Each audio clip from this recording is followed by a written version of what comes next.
Hello everyone, my name is Jamila and welcome back to my channel. If you're new, I appreciate you. Thank you for being here. So I'm going to be doing a series of the sun in all the houses, so ranging from the first house into the 12th house. So feel free to look at my other videos, at my other contents in regards to synastry and just natal positions in astrology. But first and foremost, I want to start off by talking about an introduction to the sun and synastry. So in astrology, the sun shines its light on the house it occupies. But we must be mindful that whilst the sun can energize and enlighten, it also has the power to cause harm. So for example, just like how plants can thrive under direct sunlight, not all will flourish, some will wither and die, So for an example, a cactus plant will thrive in direct sunlight, whilst a spider plant will not do well in direct sunlight. It will literally shrivel up. So my point here is to take into consideration that there are both positives and negatives when it comes to, the sun and where it's positioned in a house in synastry. So like with most things, there's an opposite and then there's also a balance that needs to be harnessed when it comes to the sun's energy and its effectiveness. All right. So each house in astrology represents a different facet, of life. And of life. And the sun's impact can widely it can impact us depending on its placement, and what house it is positioned in regards to synastry. But most importantly, as I'm sure you may, or maybe you aren't, or you are aware, that when it comes to looking at an individual's synastry, first and foremost, we have to look at the individual's chart to gain a deeper, in-depth understanding of how this will play out, because everyone's situation will play out differently, even if there are similarities in regards to synastry, because no one's chart is the same. Even for twins and triplets, it's going to be different. Okay, seconds, minutes, it all makes a difference. Okay, so anyway, so to give you an example, for instance, now say the sun is in the first house in synastry. This can illuminate one's identity and self-expression, fostering confidence and personal growth. However, it can also lead to an overemphasis on the ego, because the sun is the self, the sun is ego. So this can have an emphasis on, again, the ego and someone's self-importance, So, with that example, with it being in the first house, it can be a case of the sun being self-absorbed, being selfish, Whilst on the other spectrum of it, it can be someone boosting someone's ego, because we all have an ego, but some of us, we have an ego that sometimes it is non-existent, and we all need to have a certain level of a healthy ego. But anyway, now in the 7th house, the sun can bring warmth and vitality to partnerships and relationships, because this is the 7th house. It's ruled by Libra, Venus. So with this dynamic in the 7th house, it encourages mutual understanding and cooperation, meeting in the middle, because that's balance, that's the 7th house. But yet it may also introduce power struggles or an imbalance of attention between two partners. Okay, sorry, between partners, shouldn't say two partners. Anyway, likewise in the 10th house, the sun can energize one's career. It boosts. Okay, but like I said, it can also be an indication of finish off first. Like I said, it can boost one's career, the public image, the driving ambition and success.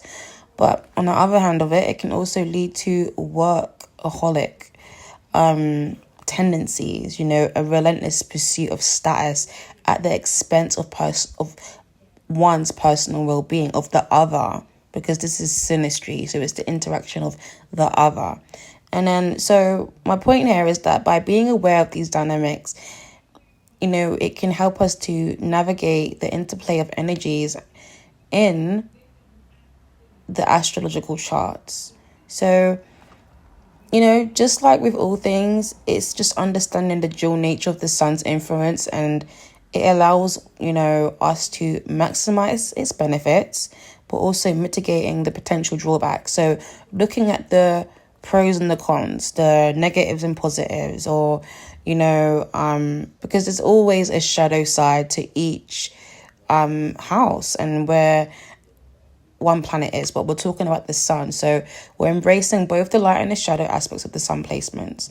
So it can lead potentially to a more holistic and fulfilling experience. So with you understanding this introductory to how it can play out, so you understand that with all the 12 houses from the 1st to the 12th, there are positive and there are negative. So things won't always play out in the most beautiful or in the most amazing dynamic. It all depends on what's going on with your chart and how you and another individual's charts interact.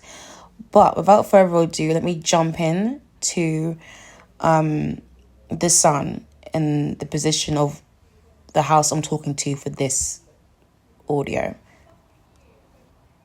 When someone's sun falls into your 9th house, often or not, this is a deep intellectual and philosophical connection between two individuals.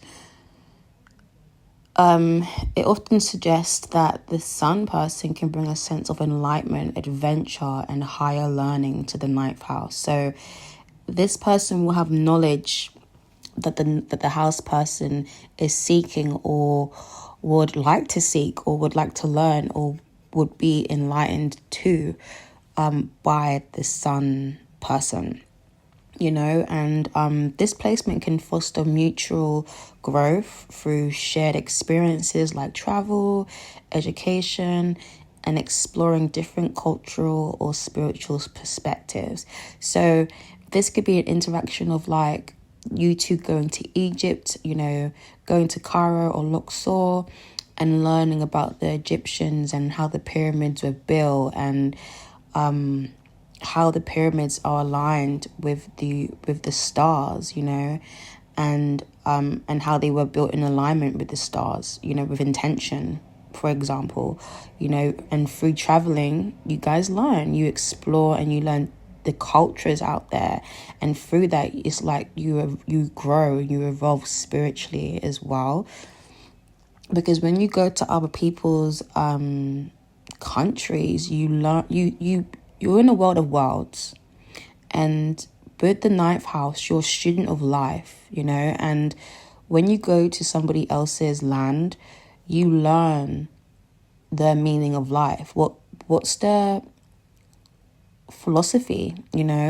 what's the education, what's the perspective, how do they see life? You're seeing life through their eyes. So, the 9th house person may feel inspired by the sun person's insights and outlook in life. They'll be like, wow, because the 9th house person could be someone that hasn't traveled much, or someone that, lacks knowledge in certain areas. But then the sun person comes in and they're like, oh, do you know about this? Do you know about that? And they're like, wow, whoa. They're just really like, the boat is rocked, because they're just so inspired by the sun person's intellect and what it is that they have to share, and they're blown away. And they often find the sun person to be a source of wisdom and encouragement, because Jupiter is here, and the sun person is expanding the house person's mind, the house person's knowledge, their intellect, their spirituality. And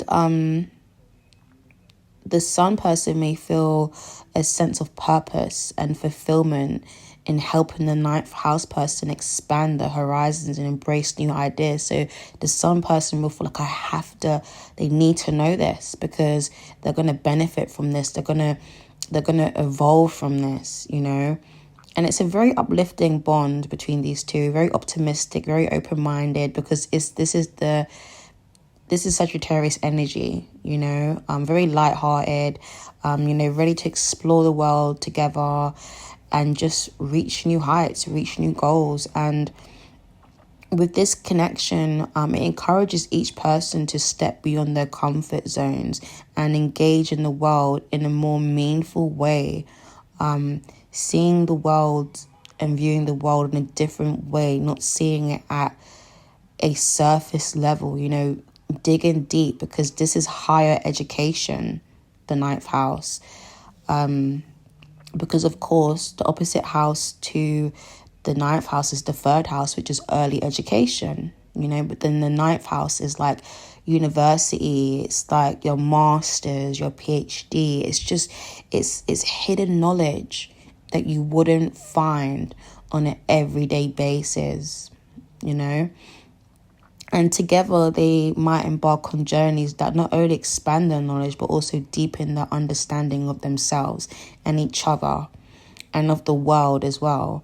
And when planning trips to distant lands or delving into philosophical discussions, these two thrive on the shared quest for truth and enlightenment. They want to know, you know, the truth of the matter. But there's with this interaction, it fosters a strong sense of mutual respect as well. It's very harmonious here, and the sun person's has this ability to illuminate like new paths for the house person and perspectives as well. And often than not, like there's an exchange of ideas and values, and it reinforces their bond, and it makes the interaction feel like a step towards greater wisdom.